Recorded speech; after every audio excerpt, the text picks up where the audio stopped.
Let me give the people a scenario of what happened from this report. 1300 hours. The victim, Debbie Gilchrist, came from work. She heard screaming and shouting. She went into her house, opened her window, and that's when I cursed her. Whatever I cursed her is not on here. It was said to me by the solicitor. I am trying to give people a scenario. I live here. So this is my place where you can see. So if Debbie Gilchrist comes from work and hears screaming, I would either have to be in here, or as she said, she went up to her house, opened the window and looked through, and when she opened her window and looked through, I saw her, and then I began to curse her. Yeah, I'm trying to put a play into perspective. Because if you come in and you hear screaming, I must either be outside, yeah, and unless I was ranting and raving hard, you would not hear me. So why did she go upstairs to open her window? Yeah? I couldn't stay in here and see her from her window, so I must have been out there. So yes, she passed, and if I was out there screaming and shouting, and she passed, and I didn't say anything to her, what reason would she have to go upstairs now to open her window to look what is happening?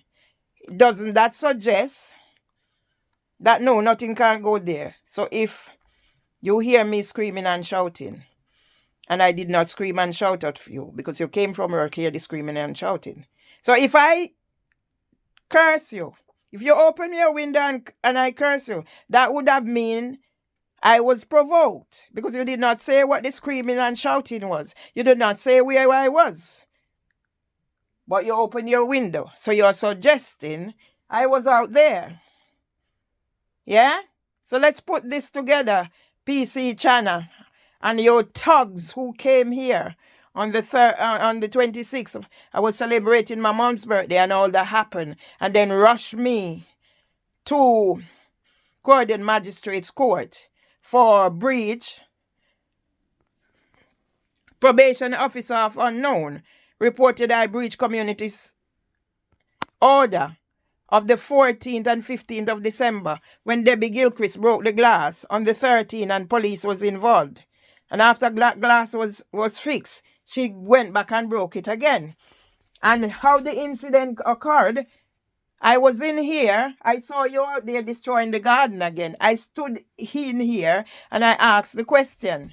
And that's when you started abusing me. So I stood in here and recorded the incident. And now you're trying to stitch me up and do whatever. And with all the people in the streets, nobody see and know and hear what happened and can advise you to say what you're doing to Mervyn Lee and her husband is not right. Instead, they supported you and keep quiet. Yeah? So now let the world decide. Yeah? Because when police came here on Christmas Eve, they took a copy of the report. When I asked the one who came here on the 26th, I said, read it aloud. I've read it aloud. I've had them. This is my file. So let Debbie Gilchrist explain. And the police, because they came to kidnap me. Yeah? So there are instances when they came to try trick me to section me, came to murder me on the cover of Leave Margaret Horn lecture. The first involvement I have with the police, they refused to act about Ryan Clement and Winsome Duncan, and then came to section me. From a malicious report I wrote on Facebook, I was suicidal. How many times have police turned up here because of such report? PC Conway. And a female, I was not here, I was at Peckham Hub. And then they called my phone, I gave it over to the lady. I said, can you do a report? So let's go back, police. Police, let's go back and look at my record. How many times I called for support in whatever way. Yeah? Yeah?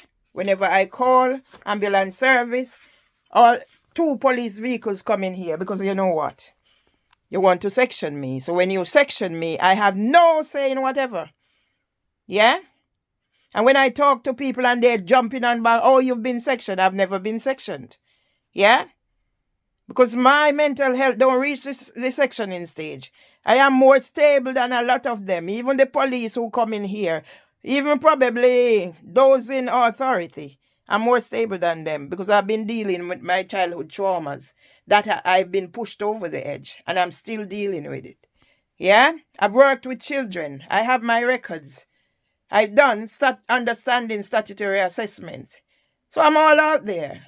So let's be open and honest. Yeah? And for those who declare me mad and abandon me, I'm still here. God has me here for a purpose. Yeah? So nobody come between me and my God. I'm going to finish this. I need to tidy up this place. When tomorrow comes, it's the beginning of the rest of my life. I have plans with Rastafari, bird legs, and the philosophy of brains, and all that whatever. Yeah? From when I'm trying to verify Google, Shopify, Google has suspended my Mervily consultancy. 18 Facebook pages, 3 LinkedIn accounts stolen, and I still carry on. Yeah? I will not give up the fight. Yeah? I am a strong woman. And I intend to celebrate my husband's birthday. Whatever happens after that. Yes, I have a man waiting. Because he loves me unconditionally. Unlike my sons and my brothers. Yeah? Am I ashamed to say, yes, I have a man who loves me? I should be proud. And my husband would understand that if he's no longer here, I'll have somebody who's going to take care of me. Yeah? There's no ulterior motives. I need him more than he needs me.